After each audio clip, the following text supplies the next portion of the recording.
अधिकार का इंतजार कर रही थी, उसको सदन के माध्यम से देश की सबसे बड़ी पंचायत में नारी बंधन शक्ति अधिनियम को पास करा करके माननीय प्रधानमंत्री जी महिलाओं को उनका अधिकार देना चाहते थे, उनका हक देना चाहते थे। कांग्रेस और उनके सहयोगी दलों ने, खासकर कांग्रेस और समाजवादी पार्टी ने जिस ढंग से महिलाओं के हक और अधिकार को लूटने का काम किया है, इसको देश और प्रदेश जनता कभी माफ नहीं करेगी। महिलाएं अपने घरों से निकल करके कांग्रेस और समाजवादी पार्टी को पूरी तरह से साफ करने का काम करेंगी। ये केवल महिलाओं के अधिकारों का हनन नहीं है, ये देश की आधी आबादी के हकों पर डाका डालने का काम कांग्रेस और समाजवादी पार्टी ने किया है। मैं समझता हूं समाजवादी पार्टी ने ऐसा क्यों किया। आप सब जानते हैं समाजवादी पार्टी की सरकार जब जब सूबे में आती है, महिलाओं पर, बेटियों पर, बहनों पर अत्याचार अनाचार होता है।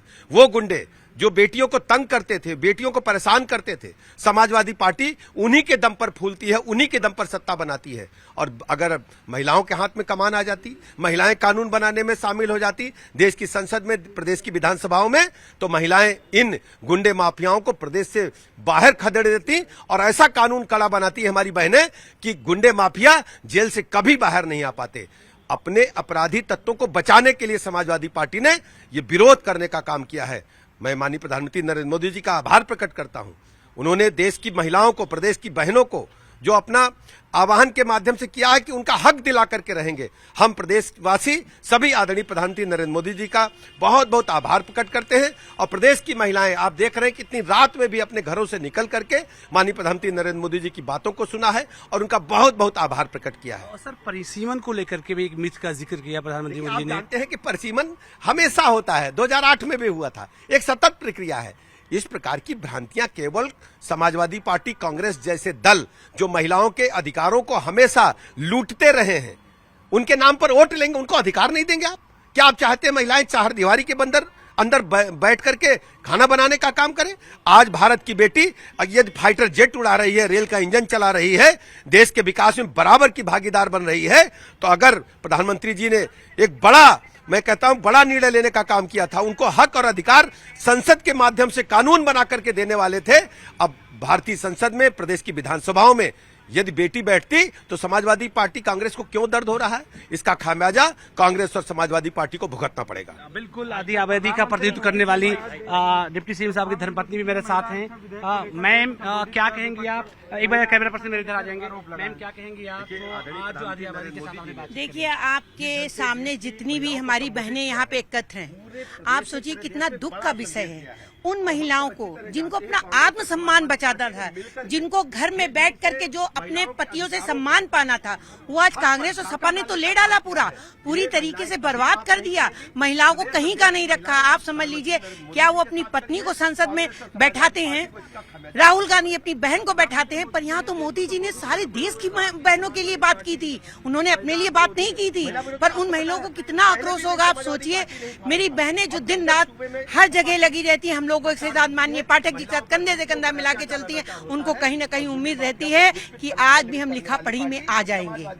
हर महिला पढ़ी लिखी है, वो घर के अंदर रहती है, पर मोदी जी ने उन बहनों के लिए सोचा जो आज भी गांव में रह करके सोशल मीडिया देखती है, पढ़ी लिखी हैं, उनको लिखा पढ़ी में ना ले जाने का उनको इतना दुख है कि आज जो सम्मान मोदी जी दे रहे थे उसका आक्रोश आप देखिए। पूरे लखनऊ में जगह जगह बहनें रो रही हैं, बहनें कह रही हैं कि कांग्रेस और सपा पाप के भागी हैं और हमेशा रहेंगे, उनको मुक्त कोई नहीं कर पाएगा।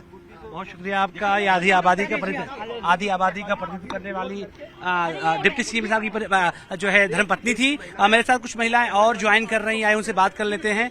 मैम, क्या कहेंगी आज आधी आबादी को लेकर के जो प्रधानमंत्री का संबोधन था? देखिए, हम तो यही कहेंगे, 140 करोड़ में 70 करोड़ तो हमारी महिलाएं हैं, और जो ये आपके अखिलेश यादव जी ने और राहुल गांधी जी ने जो किया है, उसका खामियाजा 2027 का जो चुनाव आ रहा है हमारा, उसमें उनको भुगतना पड़ेगा। हमारी महिलाएं उनको कोई वोट नहीं देंगी, ये आप देख लीजिएगा, क्योंकि हम लोग के साथ अन्याय किया है। अरे मूर्ख हैं क्या? उनके बहन बेटियां नहीं है? वो भी लोकसभा में, विधानसभा में उनकी भी जो बहन बेटियां बैठती, वो भी तो, उनको भी तो अधिकार मिलता बैठने का, तो वो तो अपनी बहन बेटियों को भी नहीं चाह रहे हैं। अभी तो अपर्णा यादव को किसी ने तंग किया था, उसको नहीं बचा पाए वो। तो क्या हम लोग जो देश की महिलाओं के लिए कुछ करेंगे? हमें तो बिल्कुल, उन्होंने तो पानी पानी कर दिया। और 2027 के चुनाव में हम सब मिल के बहने इनको छोड़ेंगे नहीं। बिल्कुल, ये तमाम महिलाएं थी जो अपनी बातें रख रही थी। सैकड़ों की संख्या में इतनी रात में भी तमाम महिलाएं यहाँ मौजूद थी। आइए कुछ महिलाएं और उनसे बात कर लेते हैं। मैम, क्या कहेंगे आप? हम यही कहेंगे कि मोदी जी ने जो भी काम किया है बहुत अच्छा किया है। महिलाओं के प्रति उनका हमेशा क्या नाम है सहयोग रहा है और आगे भी हम लोग यही चाहेंगे कि उनका सहयोग हम लोग के संग रहे, मैम, है ना। आधी आबादी की आवाज बुलंद करने के लिए इतनी रात में यहाँ आई है। भाई साहब, हम लोगों को तो बहुत उम्मीद थी। हम लोग पिछले एक सप्ताह से कार्यक्रम कर रहे थे, नारी शक्ति वंदन अभिनंदन का कार्यक्रम, जो मोदी जी हम लोगों के लिए संसद में बिल पारित कराने वाले थे।